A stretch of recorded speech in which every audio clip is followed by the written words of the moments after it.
Hi everybody, how's it going? Welcome back to Phoenix Wright, Ace Attorney. We've taken a quick break and we're going to hear from Edgeworth. I wonder if he's going to take to the stand in the next one. Maybe so, I don't know. I'm sorry, Wright. I've just wasted all of your effort. ... Mr. Edgeworth, I just don't believe it, sir. I mean, you kill your dad? I didn't want to believe it myself, Detective. But it's the truth. I deserve to be punished. Murder is murder, no matter what the circumstances. I mean, I don't know though, it sounds like it was a complete accident. This is crazy, just crazy. ... Nick, what are you doing? Huh? Oh, I was just reading through the court record once more. I'm getting my case ready. Your case? For what? Huh? Isn't it obvious?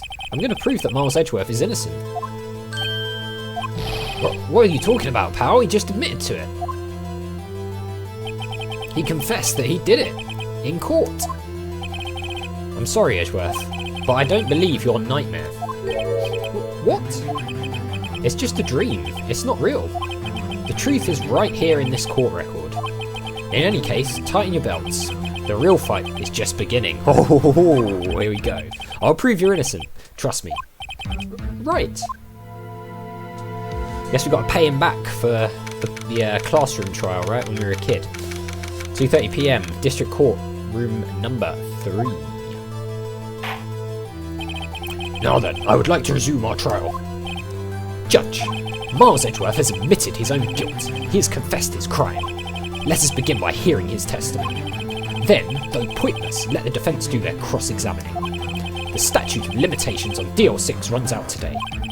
Though it's unconventional for me, I'd like to run this one by the book. I see. Does the defence have any objections? No, Your Honour. Von Karma, you knew this was going to happen from the very beginning, didn't you? Yeah, he obviously did. Very well.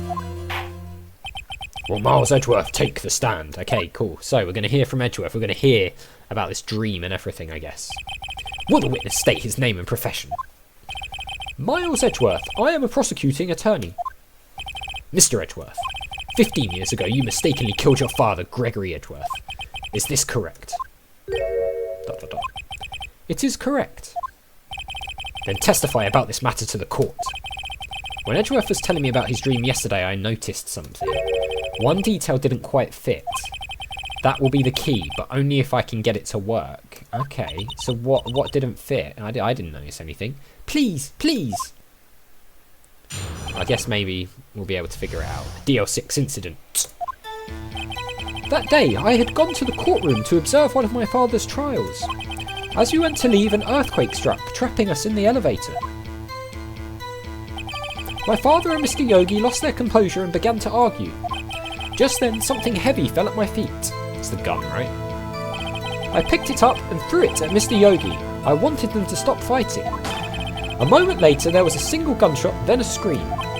It was a terrible scream. I remember it to this day. That's all. Okay, so he picked up the gun, he threw it towards Yogi, and then there was a gunshot. Could Yogi have caught it and pulled the trigger? Maybe. Did he see the gun go off actually like mid-flight? That wouldn't make sense. Why would it go off mid-flight? So what, could it have possibly hit the floor and fired? Something about it doesn't actually add up, does it? Now I'm thinking about it. Maybe Yogi caught it or tried to catch it and squeezed the trigger while trying to catch. Because think about if you do like a grabbing motion, right? If something comes towards you and try to catch it, you sort of... You get your hand on it and then wrap your hand around like a claw, right? So perhaps he's gone to grab the gun, and as part of that grabbing hold of the gun, he's pulled the trigger. That could be a thing. Let's see. And until now, you thought this memory was a dream. We were stuck in that elevator for 5 hours. The oxygen in the elevator ran out, and I lost my memory of the events. Bah! The same claim Mr. Yogi's made. Very well. Mr. Wright, your cross-examination, please. Yes, Your Honour. Here we go. Cross-examination time. So, that day I had gone to the courtroom to observe one of my father's trials. What was the trial your father was involved in on that day? I don't remember things very clearly. Only 2 things. I know my father lost, and Mr. Von Karma was the prosecuting attorney. Okay, so it's Von Karma against his dad. Mr. Von Karma, you were handling that case? It was 15 years ago, I don't remember the details. Lies! There's no way he's the type of person who does not remember that case, whatever it was. That was when Edgeworth pointed out the problem in Von Karma's evidence. He is an absolute liar. As we went to leave, an earthquake struck, trapping us in the elevator. So there were 3 people, including yourself, trapped in the elevator. So Gregory Edgeworth, Yanni Yogi, and Miles Edgeworth. Yes, myself, my father, and Yanni Yogi. We were fine at first, but then as time passed and no one came to help. My father and Mr. Yogi lost their composure and began to argue. Okay, so why were they arguing? What did you do then? I was a 9-year-old boy at the time. What could I do? I was scared, trembling in the corner. But then something heavy fell at his feet. Something heavy fell at my feet. Press. It's the gun, right? What was it? A pistol. I assume it was the bailiff Yanni Yogi's. So Yogi had a gun, which makes sense. The safety must have come off when it fell from his holster. I mean, that sounds unlikely to me. And you picked it up. What happened next? I fail to believe the safety came off when it fell out. I mean, that's way too convenient. What sounds more likely is that the safety was already not on it. I picked it up and threw it at Mr. Yogi. Okay. Something about this doesn't make sense. Did you know it was a pistol when you threw it? I think I knew. I knew it was dangerous. But the air was getting so thick, I panicked. So you're saying that you threw the pistol at Mr. Yogi? I was in a daze. Okay, a moment later there was a single gunshot, then a scream. I want to know more about this. The gun fired once. Yes, I think. After I threw it, I lost consciousness. Since then, why would the gun fire though? Because he threw it. That's what I can't get my head around. Since then, they've echoed in my head every day. That gunshot and that horrible scream. Okay, the scream could be important. The scream. So who screamed? It was a terrible scream. I remember it to this day. To this day. Yes, I can practically hear it now. I doubt I will ever forget that scream as long as I live. There it is. One part of that testimony clearly contradicts the evidence. Okay, but I don't know what it means. I better find out and quick. Okay, so let's have a look at the, I guess the file for the DL6 incident. Which will be so this gun has been fired 3 times. It bears prints from Edgeworth's right hand. So I'm thinking it's the prints on there from Edgeworth's right hand. That was when he picked it up in the boat, right? But could it also be prints from when he picked it up as a kid if it's the same gun? Maybe. I want to have a look at this. Okay, air in the elevator was oxygen depleted at the time of the incident. No clues found on the scene. Could somebody scream if there was no oxygen? Like, would they be able to take a big breath in and scream? I don't actually know if that's true. I don't know. Trapped in an elevator, returning from a lost trial with son.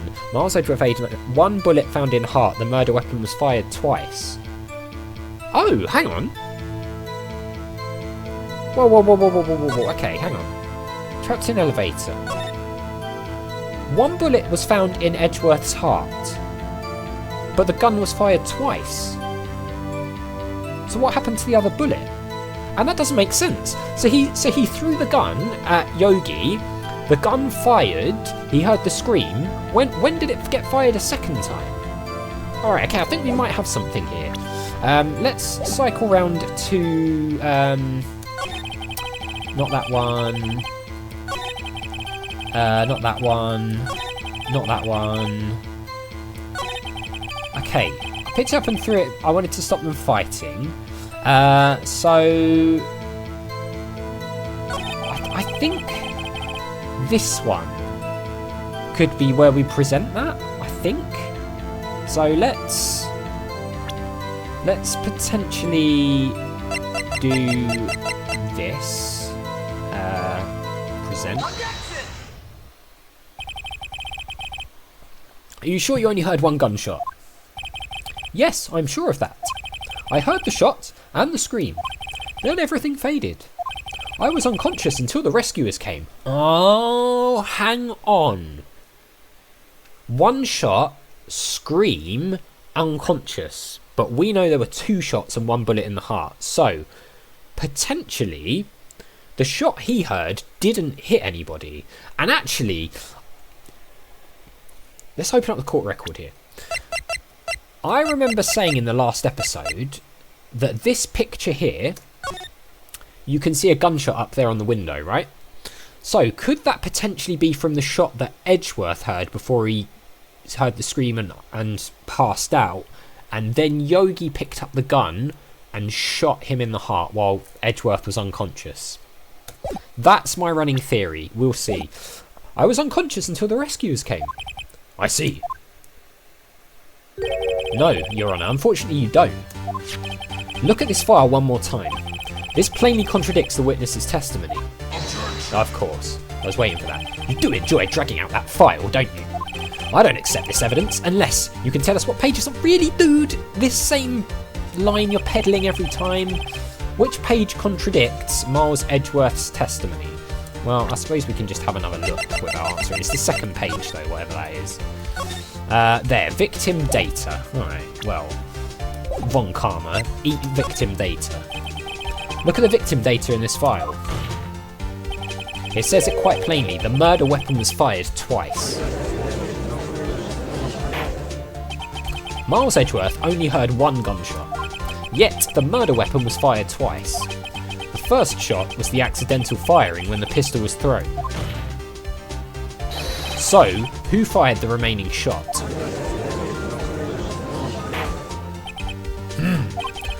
Was there perhaps another shooter who fired that second shot? Your Honour, as I'm sure you're aware, this incident occurred 15 years ago. The evidence is dated. The pistol did fire twice. However, we do not know when that second shot was fired. It might have been fired the day before the incident. There is no proof that the second shot had anything to do with this incident. I mean, what I would be interested to know, right, is that shot hole on the glass door of the elevator, right? If that had been from the shot that killed Edgeworth, then it would have blood in it, right? There would be blood on the glass. Blood residue from the bullet would be on the glass from where the bullet went through. The problem with that is, the more I think about this, 1 bullet was found in the heart. How would a bullet found in Gregory Edgeworth's heart also go through the glass on the door? Because the bullet didn't go out of his body, it stayed in his heart according to this. So that doesn't make sense. So that second shot was obviously where the one on the glass in the picture surely can only be from the accidental shot where Edgeworth threw the gun. Because there's a bullet hole there and there's a bullet in his heart. So there were 2 shots inside that elevator. What? I see. You do have a point, Mr. Wright. The murder weapon was fired twice, as we have heard. One of those shots was fired by the defendant, a boy at the time. Do you have any proof that the other shot fired had something to do with the case? I'm going to say yes. And I'm going to show that photo. Your Honour, I think I will be able to show you proof. What? Impossible. Now, Mr. Von Karma. Save your surprise for after you've seen the evidence. Very well, Mr. Wright. Show us your proof. Do you have evidence that the second firing of the pistol is related to this incident? I think I do, actually. And I think it's going to be this. Because there's a second shot on there. Look at this photograph. This is a photograph of the scene of the crime 15 years ago. I can see that the victim lying there is Gregory Edgeworth. This proves the murder weapon was fired twice at the time of the incident. This photo proves it. ... So, let me get this straight. This photo proves 2 shots were fired. Where? Your Honour, please get a clue. Show the judge the contradiction in the photo. Okay, it's gonna be this bad boy. As should be obvious, the contradiction is here. I see a bullet hole in the door. Your Honour, Gregory Edgeworth was killed by a shot from the pistol. Yet, there is also a bullet hole in the elevator door. We also know that the murder weapon was fired twice. Thus, someone other than Edgeworth fired that second shot. Boom! Order! Order! Mr. Wright, what are you driving at? Come on, it's simple, Your Honour. At the time of the incident, 2 shots were fired. One went into Gregory Edgeworth's heart, the other hit the elevator door. Remember that the defendant lost consciousness after the shot he fired rang out. In conclusion, we must agree that the second shot was fired by someone else. Mr. Wright, but who could that someone else be? Now here's the thing, right? I imagine Von Karma is then going to say, okay, the gun throwing was the one that shot Edgeworth in the heart, so Edgeworth shot his dad by throwing the gun, and then maybe, I don't know, Yaniyogi picked the gun up and shot the window as the second shot. So he's going to try and, I imagine, cast some sort of doubt on who shot which shot, or who shot which bullet, but we'll see. The murderer, of course. Here he goes. ... I knew I should have stepped in before your wild fantasies got out of hand. Mr. Wright, look once more at the DL6 incident case file. Look closely. Try the case summary page. The case summary. That's on page 1. Look what is written there.